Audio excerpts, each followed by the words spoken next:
आपकी तितली कैसे हैं आप लोग। अब बढ़ती हुई ठंड के साथ टीवी की चुगलियां भी बढ़ गई हैं। अब आज अनुपमा में भाई साहब माही तो सगाई टूटने के गम में बिल्कुल ही बौरा गई है। उसे समझ ही नहीं आ रहा कि क्या करना है। उल्टा माही आज अनुपमा को खड़ी खोटी सुना देगी और यहाँ तक कह देगी कि अनुपमा ने माही को कभी अपनी बेटी माना ही नहीं।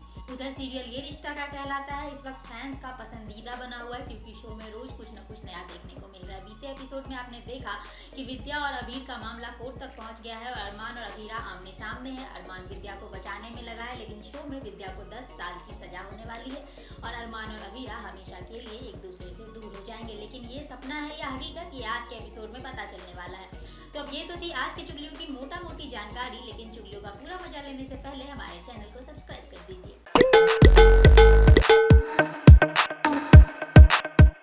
अब पहले चलते हैं अनुपमा के मोहल्ले में, जहां आज भाई बहुत भयंकर घमासान होने वाला है। अब सगाई टूटने से माही तो बिल्कुल ही बौरा गई है। उसे समझ ही नहीं आ रहा कि प्रेम उससे प्यार नहीं करता बल्कि राही से प्यार करता है। उसे तो बस प्रेम को पाने की जिद है और इस चक्कर में आज वो खूब तोड़ फोड़ और करती है और उत्पात मचाती है।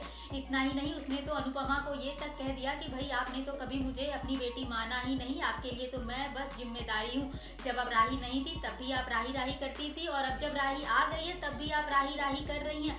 मतलब माही ने तो बिल्कुल ही पल्ला झाड़ लिया और कह दिया कि अनुपमा सिर्फ राही का साथ देती है और उसने कभी माही को अपनी बेटी नहीं माना। अब ये सब सुनकर भाई अनुपमा क्या पूरे घर वाले बहुत ही ज्यादा टूट गए हैं। अनुपमा को ये समझ नहीं आ रहा कि वो माही को कैसे संभाले और राही और प्रेम का क्या करे। हालांकि राही इन सब में थोड़ी समझदारी दिखाती है और वो अनुपमा से कहती है कि भाई मम्मी आप जो भी फैसला लेंगी, no if and no but, वो हम सब के लिए मान्य होगा। इस बात से अनुपमा ने राही को कहा है कि भैया हमको सोचने के लिए थोड़ा सा समय दो। अनुपमा ने अब सोचने के लिए और फैसला लेने के लिए थोड़ा सा वक्त मांगा है। उधर माही अपने गम में चूर है और उसे नहीं समझ आ रहा कि वो क्या करे। वो बस प्रेम से शादी करना चाहती है और आग में घी डालने का काम करती है पाखी, जिसने माही को और भी ज्यादा भड़का दिया है कि भाई अनुपमा ने जब अपनी सगी बेटी का साथ नहीं दिया तो तेरा क्या ही साथ देगी, उसके लिए सिर्फ राही इंपॉर्टेंट है। प्रेम भी माही से माफी मांगने जाता है, लेकिन माही के सर पर तो प्यार का भूत ऐसा सवार है कि उसने प्रेम से ये तक कह दिया कि मैं अब भी शादी करने के लिए तैयार हूँ, मैं सब कुछ भूलने के लिए तैयार हूँ। और अगर आप चाहते हैं कि अनुपमा का ही डिसीजन मान्य हो तो अनुपमा डोंट वरी, मेरे ही पक्ष में फैसला लेगी।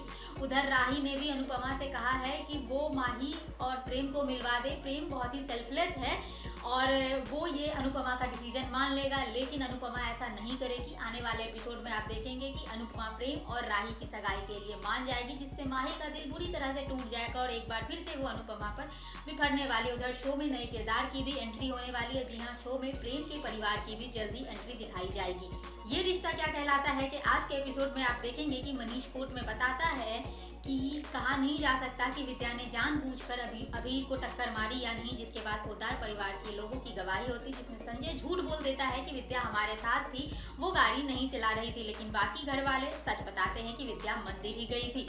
जिसके बाद कोर्ट सुनवाई की अगली तारीख दे देता है। बाहर निकलते ही अरमान संजय पर गुस्सा करता है कि झूठ के बल पर केस नहीं जीतना है।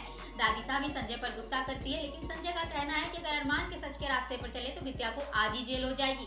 वही अबीरा परेशान है और रूही उसे संभालने के लिए आती है। वो कहती है कि तुम सच्चाई से ही लड़ना, लेकिन अबीरा को लग रहा है कि वो अपने भाई के लिए कुछ भी नहीं कर पा रही है। अरमान और अबीरा दोनों ही परेशान है क्योंकि केस का सीधा सीधा असर उनके रिश्ते पर पड़ रहा है। अगले दिन सुनवाई से पहले ही संजय बड़ी चाल चलता है और अरमान की कॉफी में नशे की गोली मिला देता है, जिससे वो कोर्ट ही नहीं पहुंच पाता है। संजय ऐसा करने में कामयाब होता है और कोर्ट में संजय अरमान की जगह ले लेता है, जिसके बाद वो कोर्ट को बताता है कि अबीर की दिमागी संतुलन ठीक नहीं है और वो काफी गुस्से वाला इंसान है। वो जज के सामने अबीर की पुरानी बीमारियों की फाइल भी खोल देता है। वहीं अबीरा के वकील को विद्या के खिलाफ बहुत बड़ा सबूत मिला है, जिससे एक झटके में साबित हो सकता है कि विद्या ने ही टक्कर मारी है। लेकिन अब देखना ये होगा कि अबीरा उस सबूत का इस्तेमाल करती है या नहीं। तो आज के वीडियो में बस इतना ही। वीडियो पसंद आया है तो लाइक करें, शेयर करें, कमेंट करें। कल मिलते हैं इसी वक्त कुछ और नई चुगलियों के साथ। तब तक के लिए धन्यवाद।